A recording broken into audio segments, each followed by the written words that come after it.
শেষ দেখাটা মনে আছে বাংলাদেশের সাথে শেষ কথা হয়েছে? শেষ দেখাটা মনে আছে শুটিংয়েই। আমার সাথে লাস্ট শুটিং হওয়ার পরের একদিন পরেই শুনলাম যে উনি মারা গেছেন। তখন আমি বিশ্বাস করিনি। আমি ভাবলাম যে হয়তো ভুল শুনছি বা কিছু। পরে দেখলাম যে না। তো আমি লাস্ট আমি যখন আসলাম এফডিসিতেই ওনাকে আমার লাস্ট দেখা। ওনার মৃত চেহারাটাই আমি দেখেছিলাম। এসেছিলেন আমার হ্যাঁ, আমি আমার মা দুজনেই এসেছি। তার অভাবটা পূরণ হয় না কেন? কখনো মানে পূরণ হবে না।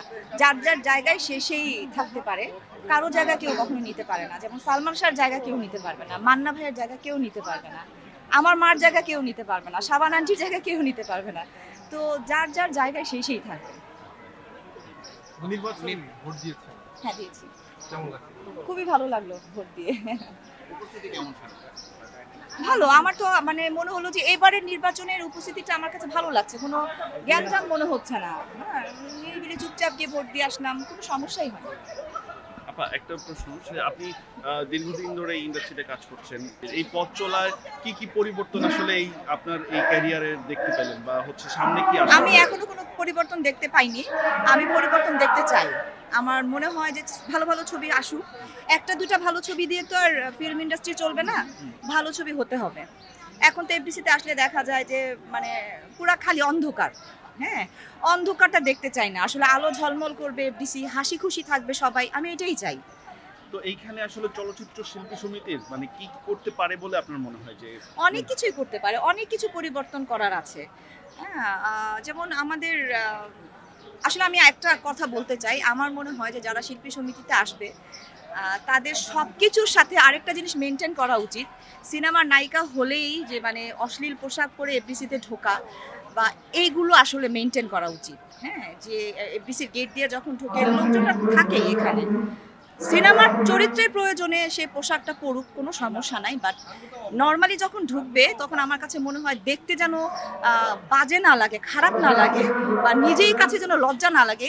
এই জিনিসগুলো আসলে দেখা উচিত। আমি গেট তো- থেকে ঢোকার সময় আমরা দেখলাম যে অনেক সিনিয়র যারা এই চলচ্চিত্র সমিতির যারা নির্বাচন করেছেন এর আগে, যারা দায়িত্বে ছিলেন, তাদেরকে পর্যন্ত গেটে দাঁড়িয়ে তাদের আইডি কার্ড চেক করা উচিত। এটা আপনারা কোন দৃষ্টিতে দেখছেন? আমি এটা আসলে কোনো খারাপ দৃষ্টিতে দেখছি না। আইডি কার্ড দেখিয়ে ভিতরে ঢোকাটা আমিও দেখিয়ে ঢুকেছি। এটা আসলে একটা নিয়মের মধ্যেই পড়ে। হ্যাঁ, এটা আসলে মেনটেন করা উচিত। কিন্তু এটা চলচ্চিত্র শিল্পী সমিতির যারা শিল্পী যারা রয়েছেন তাদের স্বাধীন চেতার মধ্যে কোনো হস্তক্ষেপ হচ্ছে কিনা আপনারা না, মনে কোনো করছেন এটা হস্তক্ষেপ করার কোনো কারণ দেখি না। নিজেকে এগুলো মনে করাও ঠিক না। কারণ শিল্পী বলে অনেকেই ঢুকতে পারে। হ্যাঁ, যে আমিও শিল্পী, আসলে সে শিল্পী না। হ্যাঁ, তো সেই জন্য আইডি কার্ডটা প্রয়োজন।